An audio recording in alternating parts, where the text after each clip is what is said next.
Sure, put it on a tax Certainly not policy. way. It's a 40 feet pilot. Higher than the amount. The controller's calling. Same stuff though. And that's the attorney. Oh, you don't. Well, I'm done with it. Talk about also. And he caught a type. Be involved. Preliminary. I'm all for that. I told Yeah, yeah. that. So it's not like. No. I just call housing. Yeah. I got my start. with you guys. Right up your alley. And So, I understand. Back a little ways, all right. 16 years. Good morning. Yeah. Morning. Morning. I'd like to welcome everybody to the Chautauqua County Industrial Development Agency Board of Directors meeting. We're at the VWB Building, 201 West Third Street, Jamestown, New York. And we're also streaming live via YouTube and Zoom, October the 24th at 10 o'clock in the morning.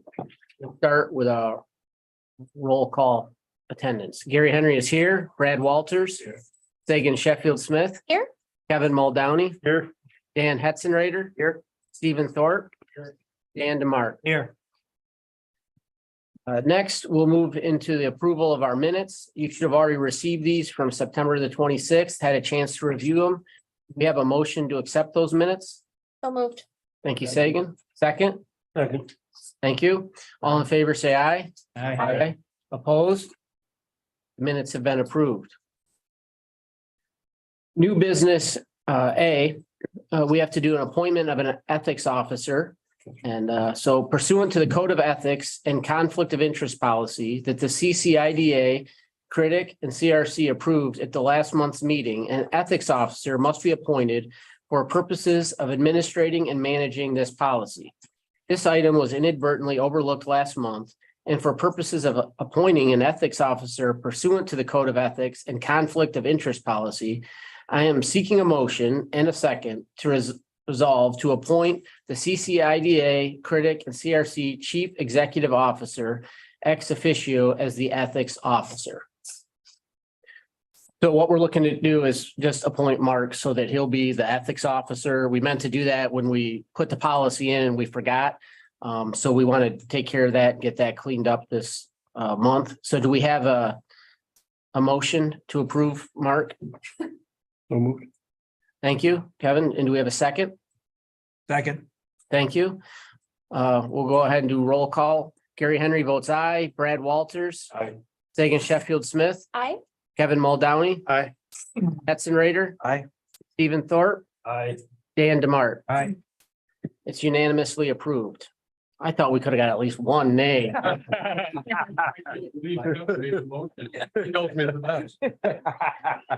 didn't get to vote. We'll move into new business B, Silver Creek Apartments LLC, presented by Mark, Christine, and Millen.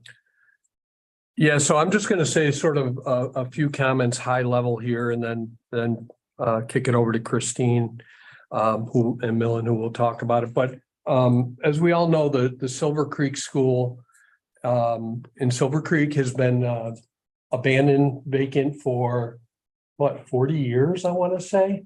And there's been, several attempts over the years to renovate it, do something with it. The county had foreclosed on it years ago. Somebody bought it. It didn't work out. There's been Stell had applied for HCR credits 10 plus years ago. They weren't successful. And then Region 9 was the most recent company that tried to make a go of it to renovate it. That didn't work out. There is a $1 million Restore New York grant that went to the village for that project, which is still active. Stell picked up the ball again. I want to say about 6 or 8 months ago after Region 9 pulled out. And they are teaming with Park Grove Realty from Rochester and People Inc. I won't talk about that, but now they're looking at a project that involves demoing the Silver Creek School and building a new facility.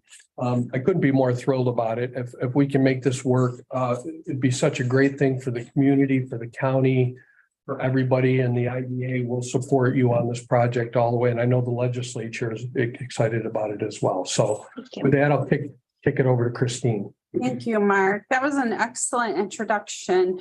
We do have Alan Handelman, Vice President of Park Grove Realty, and Ashley Schweitzer, who is the project manager and HR associate with Stealth, with us today, our guests to present the project. And, if we could pass these around, they have a couple handouts for you, some elevations and site plans. So you can get a, One go one way, one go the other way, that way that it doesn't get confused. yeah. Well, here, take them in. If there's actually one, I'll take one at the Take end. one. Thank you. So, just some high level today. You're being presented with a due diligence resolution. And as we all know, it's not an approval, it's not binding.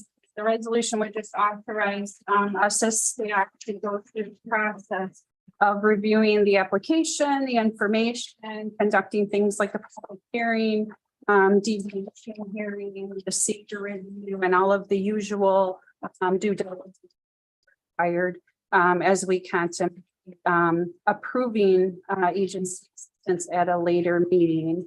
I'd like to introduce Alan, who will provide you with an overview of the project plans. What's coming around is a site plan and an elevation, front elevation of the building as it fronts on Main Street. As background, I typically wake up in Rochester, New York. I had the pleasure of waking up in Jamestown today. Appreciate you arranging the weather.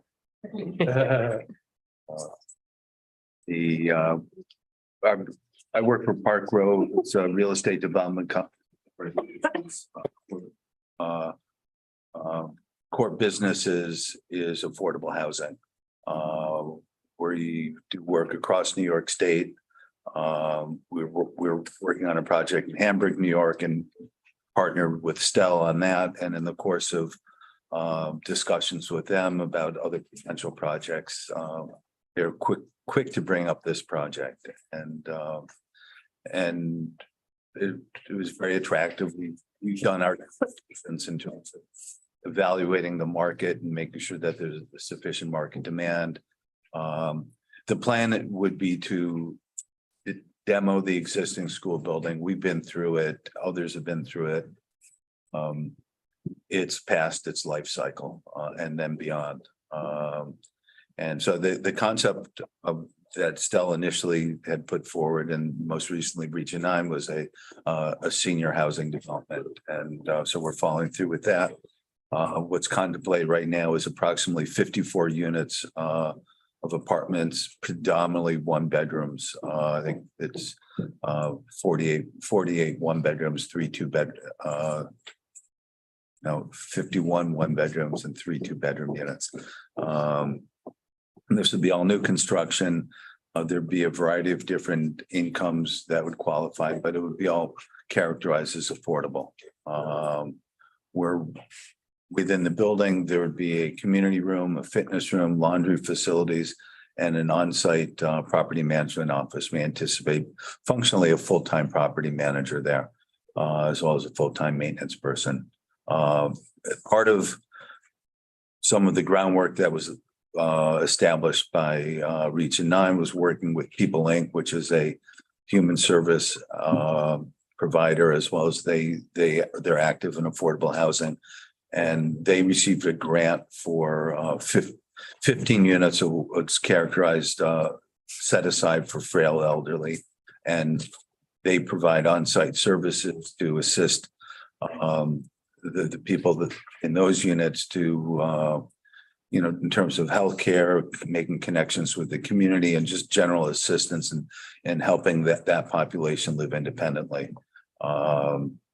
If you're familiar with the location, I imagine many of you are, it sits on Main Street just as you're entering Silver Creek. And it really does send the wrong impression of what Silver Creek is and certainly what it could be. And I think that this goes a long way towards both providing affordable housing for members of the community, but also sending a message for the people that live there and the people that visit there, that this is a community that is growing and it is in line to see better days. So we're applying for funding from New York State HCR, which some of you are probably familiar with. It's a very, very competitive request for proposals, and they seek proposals from across New York State. There's a variety of different scoring matrices, and what our goal as an applicant and partner is to try and get the project to score as high as possible so that it is in fact. And a key element in that is some of the benefits that the IDA has the ability to provide, both in terms of sales tax relief, mortgage tax relief, making our development budget competitively viable, but certainly a pilot. So we are judged in comparison to other projects across the state.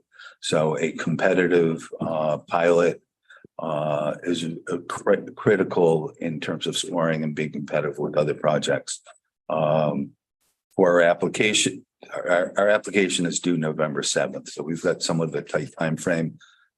We've been working sort of diligently with Stella over the last 2 or 3 months, doing our own due diligence, which largely was confirmation of the HCR scoring and thresholds. So we're really compressing what would arguably be 4 or 5 months of worth of work into 2 months. And I think that Ashley's done a tremendous job. Christie's been very helpful in guiding me through your process. And one of the things, a threshold we need to provide HCR, we don't need the approval of the pilot, but we need an indication that we've submitted an application, that it's been reviewed and viewed favorably, and an indicator of what those pilot terms are going to, what the proposed pilot terms are going to be. And hopefully, the board will, view this project favorably, and that we could work with our attorney and your attorney to craft a letter that is comfortable within your guidelines and meets our needs.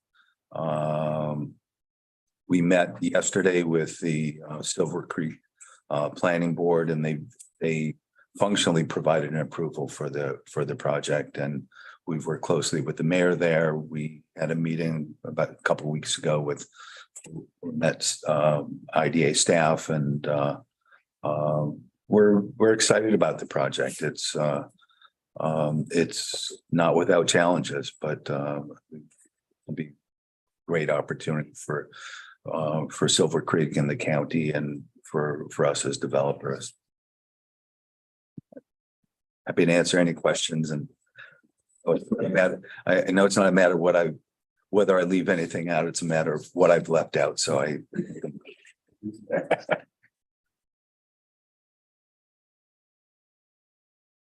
We're familiar with this project because we worked with Region 9 just, recently in the last 2 years. So, unfortunately, it didn't move forward at that time, but fortunately, Stella and Park Grove are moving forward, and I'm really happy to be working with you again.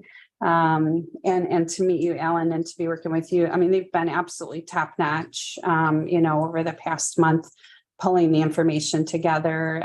So I'm very pleased with how everything's been progressing. And I think it looks like a great project. And just living in the town of Hanover and near the village of Silver Creek, Alan mentioned the location of the project, and as you mentioned, it is right on the main corridor, very, highly visible in the community. And could be a big transformation for the village of Silver Creek. I've had many conversations with the village mayor, some conversations with the town supervisor, and there's a lot of excitement around this potential development. So, Alan, in a perfect world, when would you break ground and when would the first tenant move in? perfect. Our application is due November 7th. Typically, they make their announcements about 3 months afterwards. I would say maybe fall of 2024. And looking at a construction period of 16 to 18. Excuse me. That would put us sort of the beginning of 2026, I believe. I've done my math right. Okay, thank you. I know one of the things that I did forget to bring up in terms of architectural style, we felt that it was important for a variety of different reasons to come up with a design that's reflective in style of the school. But I think that's what our architect did a very good job of doing that.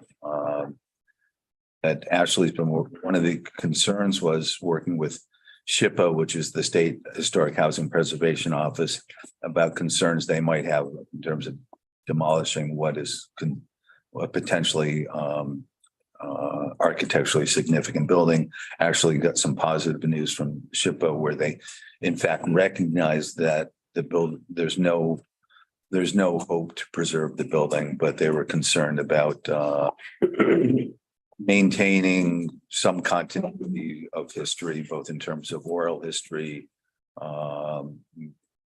keeping, some of the architectural details perhaps, but it was a very collaborative letter and we're very pleased about that. Alan, I will note that the prior proposed development, they had a tough time. And I think SHPO was one of the reasons why it didn't go forward, because they were sort of insisting that, some, most, or all of the facade be kept. So I'm glad to hear that SHPO now seems to realize what everyone else has realized for decades, which is that, that's just not going to happen. It's not going to happen. That's a good question. The 70 parking spaces go with this building, Yes. and that's more than the number of residents you have in the building. Yes, it's approximately 70. We haven't, as with anything, we haven't finalized exactly, but it would be up to 70 units. We may have a little bit less and don't think that we're going to do 70, but in most situations, we've land banked parking spots so that if a need. Is that based on the assumption that every resident has a vehicle? That's it's sort of driven by zoning, and that's an assumption. In this particular population, we don't anticipate every resident having a vehicle. That's one of the benefits of its location. It is walking distance to goods and services. And there's a sidewalk network, et cetera, et cetera. To the extent that 15 of the units are reserved for frail elderly, I think a percentage of those will not be vehicle owners.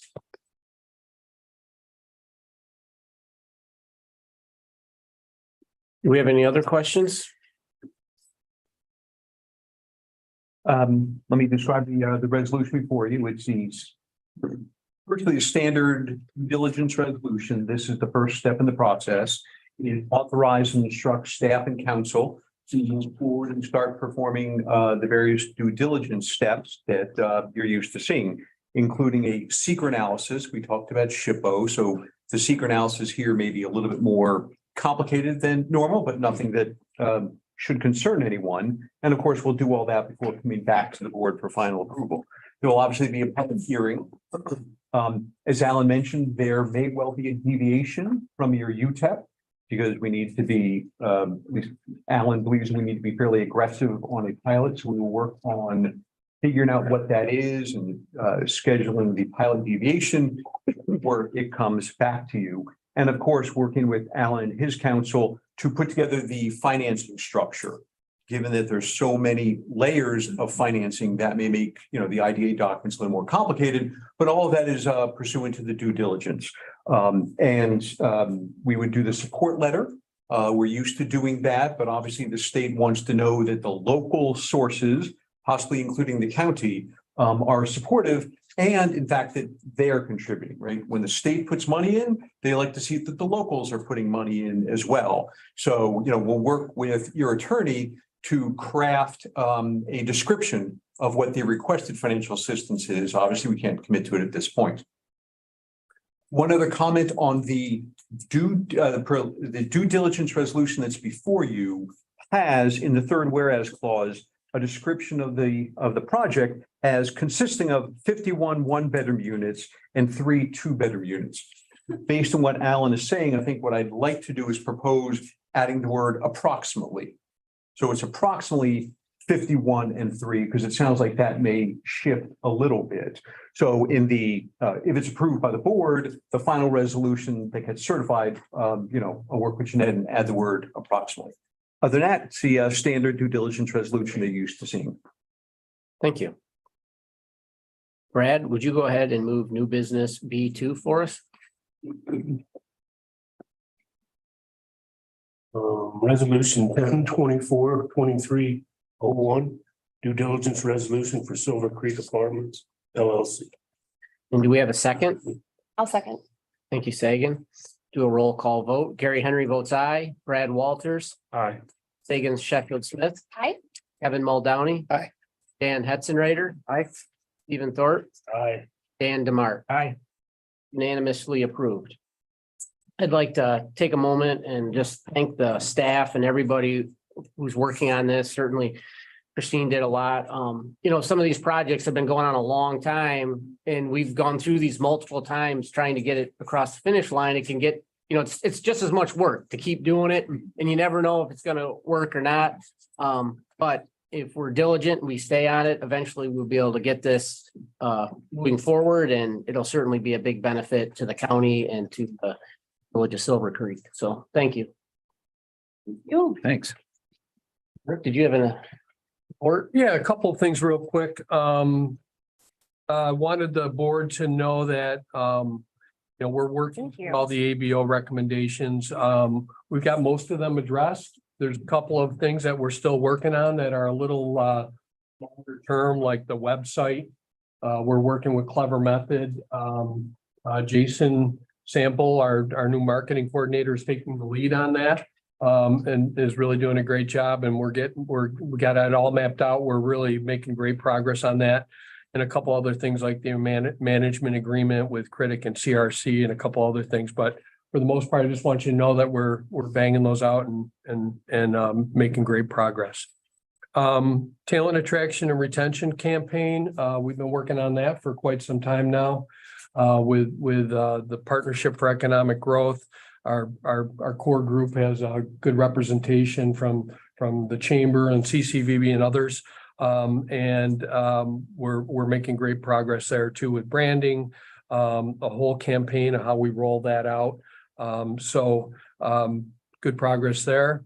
Couple other things. And I wanted to sort of get the feeling of the board on how they would feel about maybe the meetings next year being moved to on the same day, but at 11:30. And maybe we have lunch as well at those meetings. I don't know how you feel about that, but I think we can talk about that next month and really, think about that. Okay. Think about that. And maybe that's a better time. Maybe it's not a better time for the board members. But I know that a lot of other, IDAs do that and other boards that meet. So think about that, 11:30. And then next month we'll be appointing Amy Harding to the board. I'm not going to go into a lot of depth about that right now because when I introduce her, I'll do the whole thing. But she's a Jamestown resident, has worked at Lakeshore Savings for quite some time and has a strong banking finance background. You probably read in the paper or heard about Cockane is not opening this season. It's up for sale. Very unfortunate. We really did a lot to help them.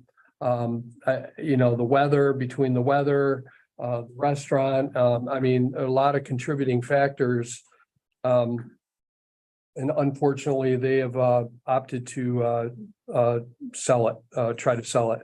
So we'll work with them and we'll, for sure that we provide all the tools necessary for them to, find a developer for that and do the right thing there. That's a tough one. And then the Welch's building is the other one.